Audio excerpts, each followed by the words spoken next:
السلام علیکم ورحمۃ اللہ وبرکاتہ۔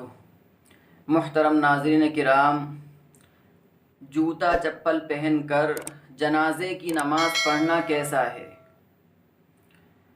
تو اس تعلق سے ہم اس مسئلے کو اچھی طرح سمجھ بھی لیں، اچھی طرح جان لیں اور اس کے مطابق انشاءاللہ عمل کرنے کی کوشش کریں۔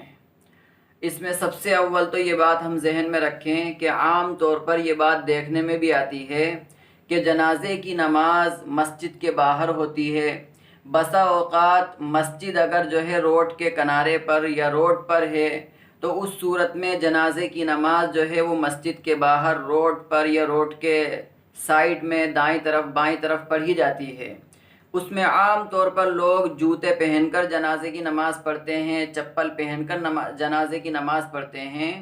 تو اس میں چپل پہن کر جنازے کی نماز پڑھنا یا جوتے پہن کر جنازے کی نماز پڑھنا، اس میں کوئی حرج نہیں ہے، ان کی نماز بالکل ہو جائے گی۔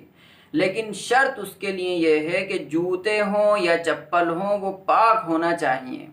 اگر جوتے یا چپل وہ ناپاک ہیں تو پھر علماء نے اس کی وضاحت اس طرح فرمائی ہے کہ جب انسان کے جوتے کے نچلے حصے میں نجاست لگی ہو یا چپل کے نچلے حصے کے اندر جس کو تلا بولتے ہیں اس میں نجاست لگی ہو تو پھر انسان چپل اتار کر اس پر پیر رکھ لے اور پھر کھڑا ہو کر جنازے کی نماز پڑھے۔ اسی طرح اگر جوتے کے نچلے حصے یعنی تلے میں نجاست لگی ہو، کوئی گندگی اور ناپاکی لگی ہو تو جوتے اتار کر انسان اپنے پیروں کو اس پر رکھ لے اور پھر کھڑا ہو کر جنازے کی نماز پڑھے تو اس کی جنازے کی نماز بلا کراہت درست ہو جائے گی اور اس کی جنازے کی نماز پڑھنا درست بھی ہوگا۔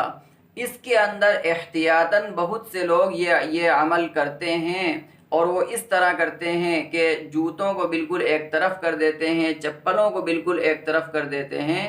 یہ ایک احتیاطی عمل ہے، کر لینے میں کوئی حرج نہیں ہے۔ شرط اتنی ہے کہ اگر جوتے چپل پہن کر ہم جنازے کی نماز پڑھیں تو ہمارے جوتے یا چپل پاک ہونے چاہیے، اور اگر جوتے یا چپل میں کوئی گندگی نجاست لگی ہے تو پھر جوتے یا چپل کو اتار کر پیروں کو ان چپلوں یا جوتوں پر رکھ کر کھڑے ہو جائیں اور پھر جنازے کی نماز پڑھ لیں تو ہماری جنازے کی نماز ہو جائے گی۔